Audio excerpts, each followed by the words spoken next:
welcome to today's edition of Infill, the YIMBY podcast. I'm super excited. Our guest today is Alex Horowitz, Director of Housing Policy Initiative at Pew Charitable Trusts. Yes, the folks that sponsor Sesame Street. And he's here to talk about some research that they worked on, which I think for a lot of listeners, if you're already a YIMBY, you will say, yes, obviously. If you're not already a YIMBY, you might feel very surprised about this result. And then listeners, we have to start telling people, because I think really understanding the phenomenon we're going to talk about is a key difference between being pro-housing and being just either indifferent or a NIMBY. So what we are talking about is recent research that shows that building more housing reduces rents, but especially for the kind of apartments that were already the cheapest. Yeah, that is a fair characterization. So broadly speaking, the fact that the housing shortage is so large in the U.S., it hasn't hit everyone the same way. Rents have been going up across the board in the U.S. for a long time because of the shortage. But really, this got a lot worse after the Great Recession. And so, yes, rents have been going up across the board, but they haven't been going up at the same rate for everyone. So what we did is we took all of the zip codes in Zillow and we segmented them by income. And we saw that in the bottom quarter of zip codes by income, rents were going up a lot faster than in the top quarter of zip codes by income. So why is this happening? Because even after controlling for socioeconomic variables, rent growth was 10 percentage points higher from 2017 to 2024 in the bottom quarter of zip codes by income. And with no controls whatsoever, rent growth was 18 percentage points higher in the bottom quarter of zip codes by income. So what's going on here? Well, when there's not enough of something to go around, it's the people at the bottom who are hit the hardest by that. Because people who have high incomes, if they can't find housing in a high-income neighborhood, they trade down into a middle-income neighborhood. People with middle incomes, maybe they can't find housing in a middle-income neighborhood, they trade down into a working-class neighborhood, into a lower-income neighborhood. But then people with low incomes have nowhere to go. They're stuck at the bottom and they can't trade down into another neighborhood. So they end up absorbing really steep rent increases that they can't afford. So then we're interested in, well, what happens when you build a lot? And it turns out that in the metro areas that added the most housing, we saw rents drop from 2023 to 2024 because there were a lot of apartments coming online. But the steepest rent declines were for Class C apartments. Class A, new, fancy. Class B, little older, well-maintained. Class C is what we usually call naturally affordable. So kind of older apartments that don't have amenities. The steepest rent declines were for Class C apartments relative to Class A and B. So why is that happening? Well, instead of the escalator moving down, where people pile up at the bottom, the escalator is moving up again, and people can trade up into better options. So adding more homes benefited low-income renters the most because it took pressure off the housing stock at the bottom of the market. Low-income renters no longer needed to compete for their own homes. Instead, we saw landlords lowering rents to keep tenants because there was so much new housing coming online. Yeah, so going back to the sort of first part of this story about how rents increase and where they increase, I mean, I just want to make it more familiar. And I think that people, what you're describing is gentrification, right? You have a region, you have like a fancy neighborhood in the region. It's always expensive, right? If it's Philadelphia, it's Rittenhouse Square. Rittenhouse Square is expensive no matter what. In San Francisco, maybe it's Noe Valley or something. It was always sort of more expensive.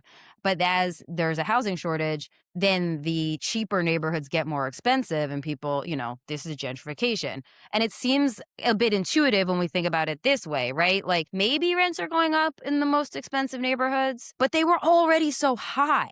Like, how much more can they go up if people are already spending top dollar to live in the fanciest place, whereas there's a lot more room to grow, in a neighborhood where things had started out being relatively cheap. So when you were talking about like the first phenomenon, you were focusing on the geography. And I know that what we're about to talk about, they go together, but you were really, you were talking about the lowest income zip codes. But then the second part was actually about the quality of the housing itself. Is it just the way you explained it, or are these actually like two different things that we're comparing? So we did both. So we were looking at zip codes because that's where we could get good income data, and where we could go back in time and see how this has played out during the shortage. And this was inspired by work that Kevin Erdman had done, because Kevin was looking at high income and low income zip codes in different parts of the country, Atlanta, Phoenix, and he saw that rents had been rising much faster in low income zip codes than in high income ones. And that is right, that's part of what led us to look into this issue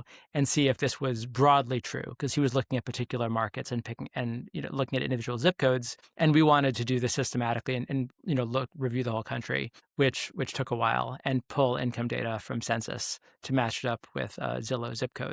And then we're also interested in unit type, class A, B, C. And so this is a different data provider, RealPage, and the Dallas real estate economist, Jay Parsons, had looked at class A, B, and C rent changes. And he had seen that class C looked like it was more sensitive to supply changes. And so we were interested in looking at this in all of the metro areas available, so we could look at the whole country and then isolate high supply metros, those that were adding the most housing, and see what the dynamics were in those markets. Because we could see that when there wasn't enough housing to go around during the shortage, that was quite obviously hurting low-income renters the most, because they were seeing the steepest rent increases. But then the question was, well, what happens when there is a lot of housing? Is the converse also true? Do low-income renters who live in low-income units, benefit from more housing coming online? And it turns out they benefit the most, because Class C rents are most sensitive to supply changes, because that's the bottom of the market where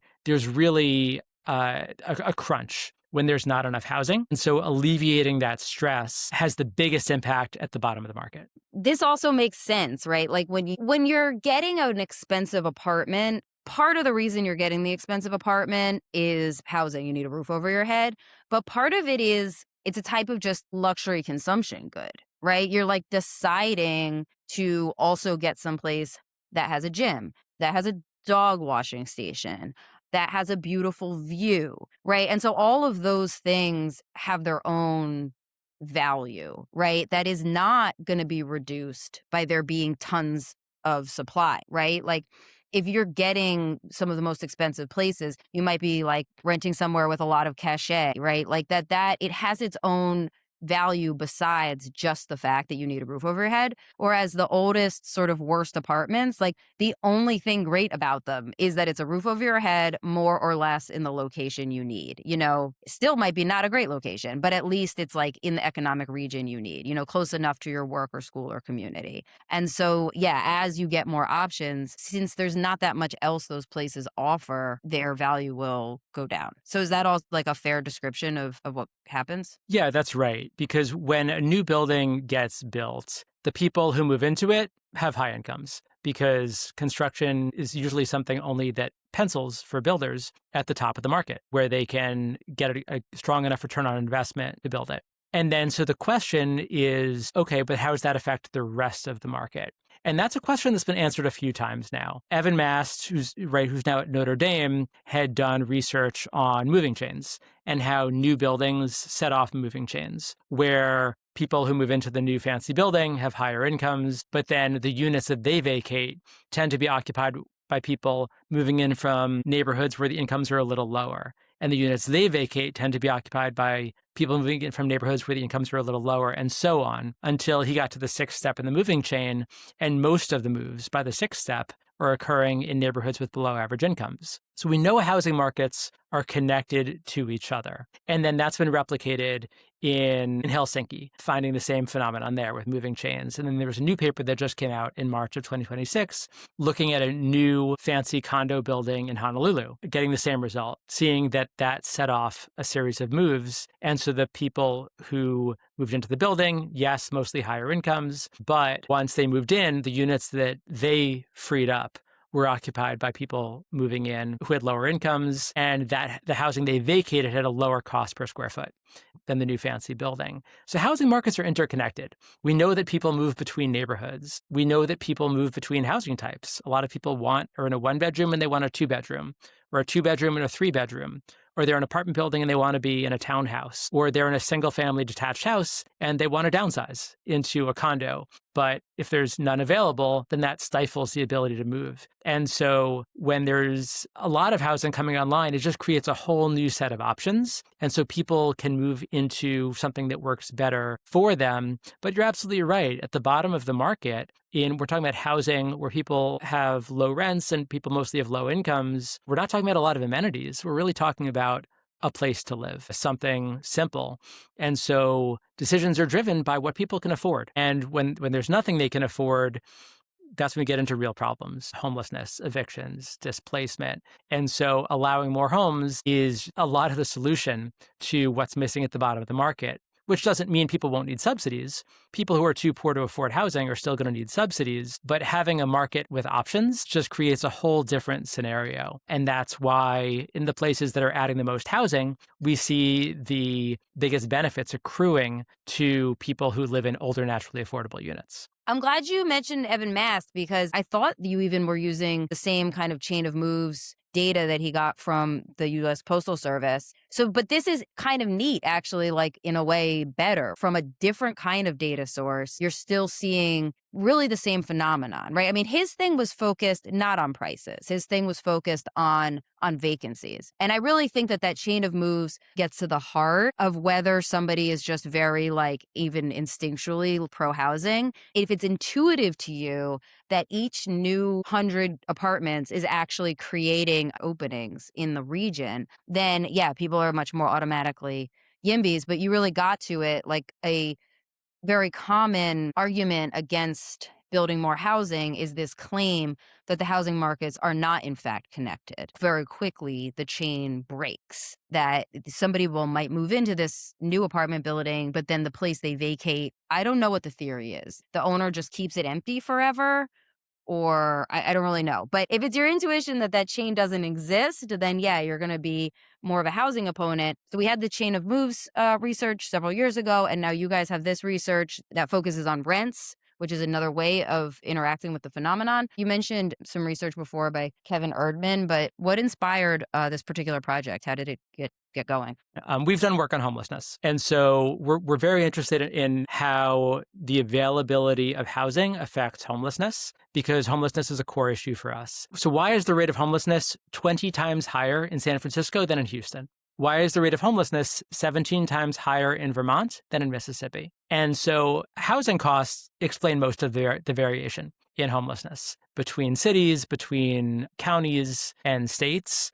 And so homelessness is a pretty extreme expression of housing unaffordability at the bottom of the market. But then, right, there's a question of whether adding new housing, adding new market rate housing affects homelessness. And that's something that we think is pretty important for policymakers to understand, because if there aren't enough homes, homelessness is probably going to be an issue because there's just nowhere to go. You look at a place like New York City that has an extremely low rental availability rate. You look at the high rents in San Francisco or LA or in Boston, and right, all of these places have high homelessness rates. So homelessness is really what got us interested in this issue of how the availability of housing and whether enough is getting added affects the bottom of the housing market, where the role of low-cost housing really used to be filled by single-room occupancies and shared housing. And because a lot of that got pushed out through restrictive zoning codes, through restrictive building codes, through parking mandates, through restrictions on sharing bathrooms and kitchens, through large minimum unit sizes, then, okay, well, because we're kind of missing that bottom rung to the housing ladder, then supply especially becomes really important, because if there aren't enough homes for everybody, we're going to run into issues with homelessness. And so that's what got us interested in kind of Class C unit rents and rents in low-income neighborhoods. And we saw that there was research that Kevin Erdman had done looking at particular zip codes, and that Jay Parsons had done looking at Class C rents. And so we wanted to tackle that systematically and look at the country as a whole. We've used apartment list data a lot. We use Zillow data. We use RealPage data. And so we're really looking at kind of scope and coverage and what's available. But all of this is publicly available, even though it took a little time to dig up, and then match up with income data from census. But we're seeing the same results that Kevin found and that Jay found. And so the availability of new housing is just such a huge driver of Class C rents, even though most of the new housing is going to be Class A because it's built at the top of the market. But at the same time, when we're talking about new multifamily, because low-income housing tax credit program, LIHTC, is such a big piece of multifamily financing at this point, in a typical year, we're talking about a quarter to a fifth of new apartments that have LIHTC somewhere in the capital stack. Hmm. Now, that's not going to be for most of the units if it's a mixed income building, but LIHTC has become a big part of multifamily financing because especially when interest rates get high and fewer apartments pencil, then having that tax credit funding can help with the financing of new buildings when not much is economically viable otherwise. That's really interesting. My understanding is that LIHTC has to be 20% deed restricted, low income. Is that generally right? Yeah, and it depends on the AMI, the area median income level of the units themselves, and the income averaging formula. But we're often talking about kind of a complicated capital stacks, especially for new buildings, where there are a number of subsidies stacked up. You've got equity investors in the middle portion of the capital stack, and then you've got a bank loan for the back end. And this has gotten increasingly complicated to finance. And a lot of what's going on is just it's gotten so expensive to build. And so the financing has gotten more complicated because more money is simply needed to build buildings that have gotten so pricey because the underlying land is so expensive. Since so little of it is zoned for apartments by right, permitting processes have slowed down. Building codes have driven up the costs of new construction, even over the last decade or so. And so the overall high cost of building housing has driven more complicated and complex capital stacks with more sources of funding because housing has just gotten so pricey to build. You know what I also want to mention, because we're discussing the entire range of housing options in a region and how the housing markets are connected, that a lot of new housing is actually not really the top end of the market. It's kind of in the middle or the middle top if you think about it. I mean, say take San Francisco because I'm the most familiar with that area. Although there are new expensive apartment buildings, like the genuinely most expensive neighborhoods, if you really had all the money, would not be in an apartment. Or say New York. I mean, same thing. If you really had money to burn in New York, there are some super expensive places. But frankly, like the most posh thing to do is to buy a large single family house surrounded by a yard. I mean, who has that in New York, right?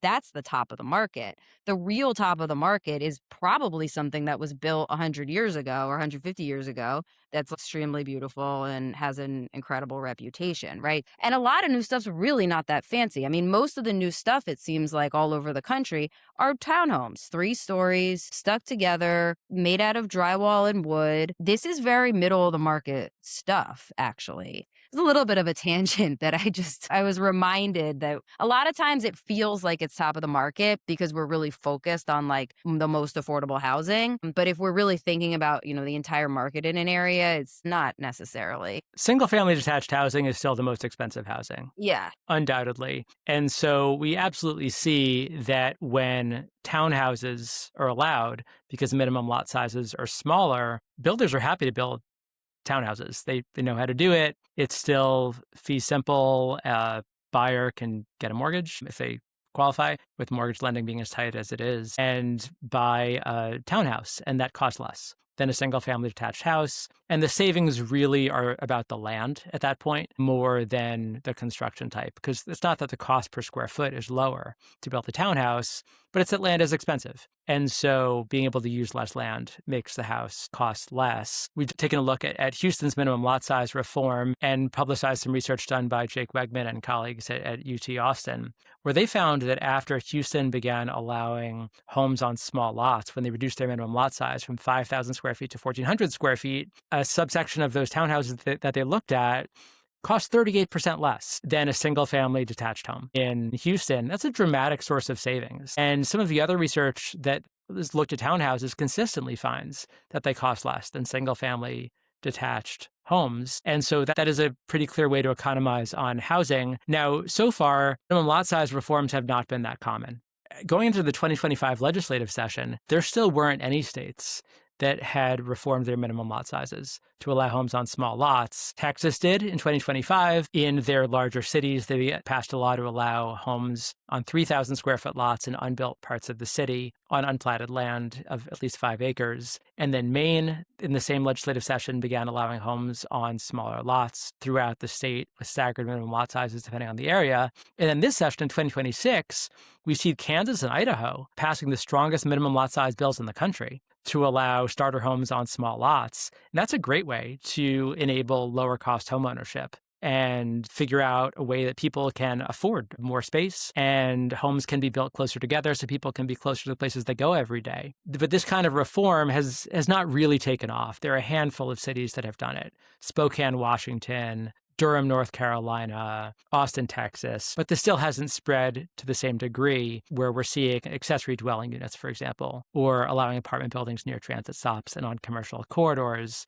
This is a powerful reform, but it hasn't really taken root yet. Yeah, I just talked to Ed Pinto yesterday at AEI, and he told me that 90% of lot sizes, residential, in the U.S. are greater than 5,000 square feet. Which blew me away, honestly, because being from Philadelphia, where a typical lot size is, 800 square feet, I'm already blown away by a 5,000 square foot lot size. So there's a lot of room is the point, right? When you're talking about 1,400 square feet, all over the country, a significant densification would happen if we just allowed 4 units on most lots. You could do it easily, and that would be a huge increase in capacity. They're trying to make it happen. I don't know if you talked to them recently, but they've been super against any federal involvement in local land use because of their, I guess, ideological bent. But they can't resist because there is federal involvement, right? So they did start to develop a policy, and it's basically to encourage states to adopt lot size reform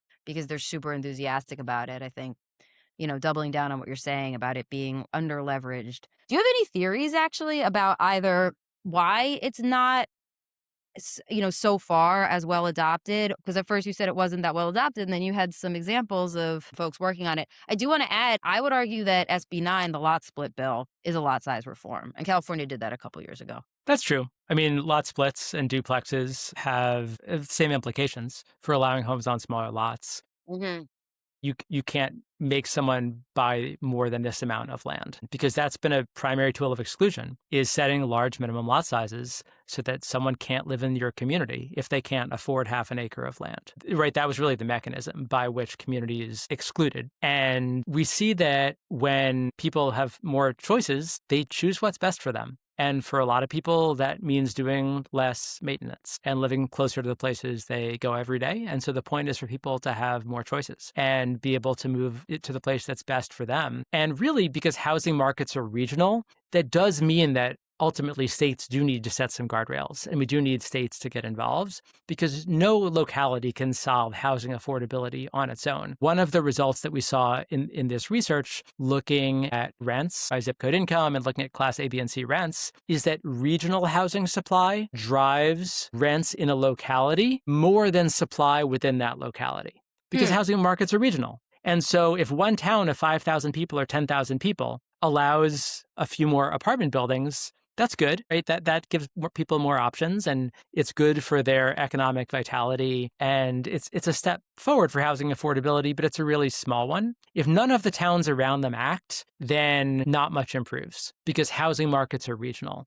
And that's why it's been so important for states to step in and set state-level guardrails, because no locality can address regional housing affordability. They can only address what happens within their borders. So I don't think it's a coincidence that where we see really strong affordability effects from municipal reforms in, say, Austin or Minneapolis, those are bigger cities. Austin's a city of nearly 1 million people. Minneapolis is over 400,000 residents. So affordability had clearly improved in both those cities. because of their municipal reforms. And Houston also, I should say, by allowing homes on smaller lots. They've gotten over 80,000 starter homes in Houston. Affordability is clearly improved because of those reforms, but Houston's a city with over 2 million people. And so it's got to be big cities if we're going to see really big affordability effects. And so that's why it's been essential for states to step in and set some guardrails to make sure that more homes are allowed and you don't have communities that are pricing people out and excluding people,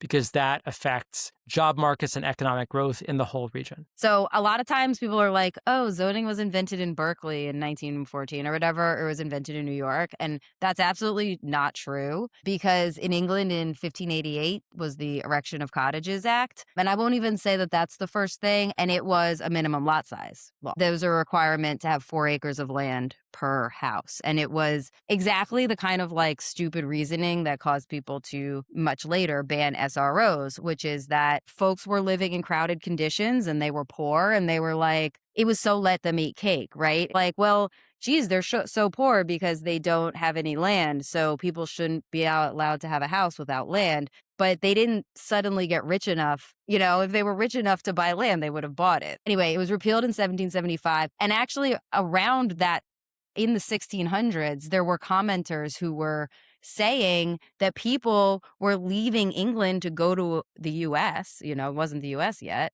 but the colonies, because they couldn't afford housing because of this stupid Erection of Cottages Act, which is a spin on colonists that I think most people haven't heard, right? The story is that they came here for freedom or to practice their religion. You know, it's funny as a YIMBY to see folks in the 1600s making the claim that it was a, you know, displaced from England trying to find someplace more affordable to live. We still see that regional housing displacement in the US. So, right, the places that have not been allowing homes and have not been adding housing are displacing residents to other parts of the country. If we look back right over the last decade plus, look at the cities that are losing Black residents: New York City, Boston, Chicago, LA, San Francisco. Look at the cities that are adding Black residents. They're the ones that are adding housing.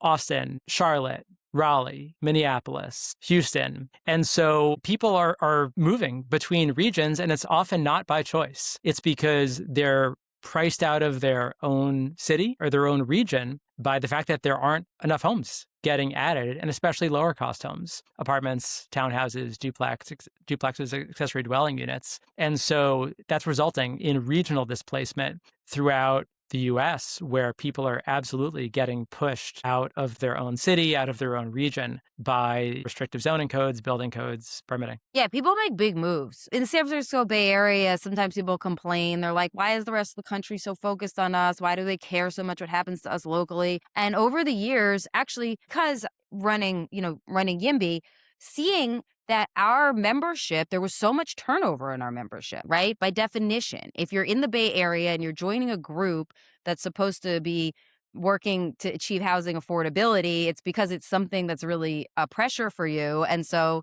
you're more likely to be somebody who eventually is like, this isn't working for me. And so we have a lot of turnover geographically where we're contacting people and they're like, I moved. And the places they move are everywhere in the US. And honestly, actually, many of our chapters are started or have active folks who moved from, they got involved in the San Francisco chapter and then they moved, and then they're involved like in Austin or in Chicago or wherever they moved to. So seeing like where people are going from San Francisco all over the country, I think is also an explanation for why folks are interested in San Francisco, because there's been a displacement problem here for like almost 50 years. And so the country is full of people, probably millions of people who spent a couple years or 5 years living in San Francisco, and they're always going to be a little more interested in what's happening there. And the same thing happens in New York. How many millions of Americans lived in New York for a little while? So not only is it on its own a big media market, but it's the whole country is studded with people who are like interested in what's going on.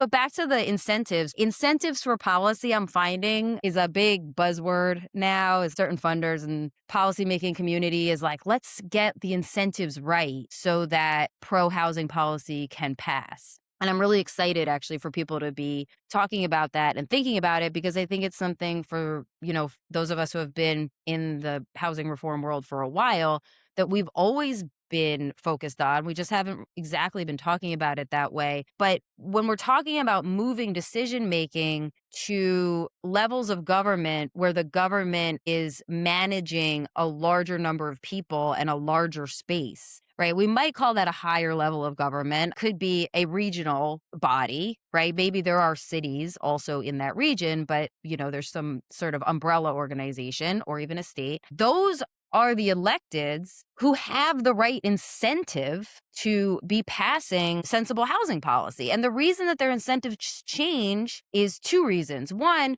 when you're only concerned with like a very small area, you have a smaller bite of the overall economy. You know what I mean? You kind of take the economy as a given. If you're lucky, your little area is rich folks and they have great jobs and they travel downtown and that's outside of your area. And basically you just are, focused on that. But when you have a whole city or a whole region, you do care about the entire economy. And that's what we see for those electeds is that suddenly they're like, oh, geez, everything has to work well. And then they become more concerned. There's this phrase that housing is where jobs go to sleep at night.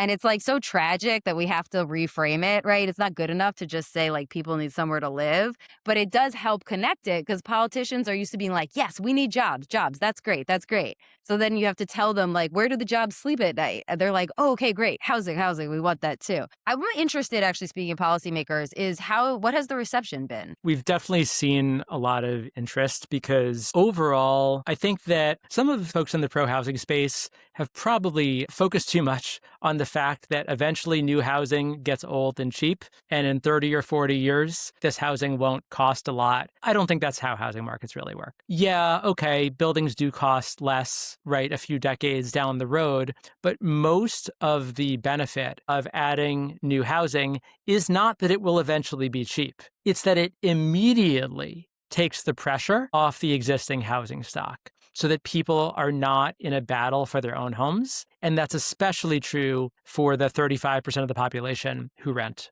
because they are much more vulnerable than homeowners to the vagaries of whether there is enough housing out there. And they're hurt the most by housing scarcity. So I think we've gotten a lot of positive reception from policymakers because this is quick. And there's a bit of a discussion taking root, which I think is off base, that it just takes so long to improve affordability by adding housing. And I don't see that. Look at New Rochelle, New York. As soon as New Rochelle legalized thousands of apartments in their downtown, you can see the apartments come online and rents, which had been going up, start going down as the new apartments come online because it took the pressure off the existing housing stock. Look at Minneapolis. Minneapolis has added housing at about triple the rate of the rest of Minnesota during the period we looked at from 2017 to 2022. And go back to 2017, to afford the median rent in Minneapolis, a household had to earn 80% of the area median income. By 2024, a household only had to earn 67% of the area median income. That's a big improvement in 7 years. Look at Austin. In 2017, a household had to earn 83% of the area median income to afford the median rent. By 2024, that was down to 65% of the area median income. That's a big improvement in 7 years. We look at inexpensive housing types, shared housing, co-living, dorm-style housing, sort of a nicer version of what used to be SROs. That housing can be affordable immediately. And so it really, as soon as it gets built, because it's just going to rent for less. Because if somebody's, sharing a kitchen or they're sharing a bathroom or they're living in a small unit, the rent is just less right off the bat. And so this narrative about it's going to take decades to improve housing affordability, we have to wait for new housing to get old to see affordability improve, I think that's way off base. And that we see affordability get better fast when new housing can be added. Really, the mechanism by which that's usually happened is apartments are allowed by right on commercial corridors or near transit stops or in certain areas that have an overlay that allows for apartments in a downtown or in a part of the city. And that's really been the recipe for getting a lot of housing to come online, and then affordability gets better very quickly. This does not need to be a decades-long process before we start bringing housing costs more in line with their historical norms. Yeah, I'm glad you said that. Maybe that'll be the title for this episode, that filtering happens fast. And yeah, I'm definitely with you. Like, I have really tried every chance I get to stamp out the notion of the filtering over time because you can get immediate results. I think I did see somebody try to do a little like vertical filtering versus horizontal, which I don't know, doesn't quite work because it's a time thing, not a space analogy. But I do see what they were trying to do, right? Like to try to change the conversation to this notion that what we're looking at is really as a chain of moves phenomenon. That when you get new housing, that it opens up vacancies all over the region and in cheaper housing. The connection they want to make between the filtering basically is that it's not that the house you build becomes an old house in the future. It's that the vacancy you create in a new house creates a vacancy in an existing old house. You know what I mean? But I don't know if that's so resonant with folks. And I think we can just say that filtering happens fast. Well, we also should talk like normal people. People can understand us. This is how I normally talk. Horizontal versus vertical filtering? All right. That's what I'm saying. Yeah, I thought didn't quite get it. Maybe we can brainstorm here a little bit because to me, I love chain of moves. I'm like, great, chain of moves. That makes sense to me. But I also already know that that's not the best. That's not the market tested way of describing this phenomenon. What do you think is the normal way of describing your research? I just try to be specific and say what it is. In the metro areas that added the most housing, they saw rental affordability improve, and it improved the most at the bottom of the market because people didn't have to compete for their own homes. When you allow enough homes for everybody, that is a recipe for affordability. And shortages are regressive. They hurt low-income households the most, and especially renters. All right, we'll end there, except I still don't think regressive is a word that most people use. All right. Well, I guess I got to work on that one too. All right. Well, thank you so much, Alex. Thanks, Pew, for doing this important research. Let's keep in touch and can't wait to hang out again soon. All right. Sounds good. Good to chat.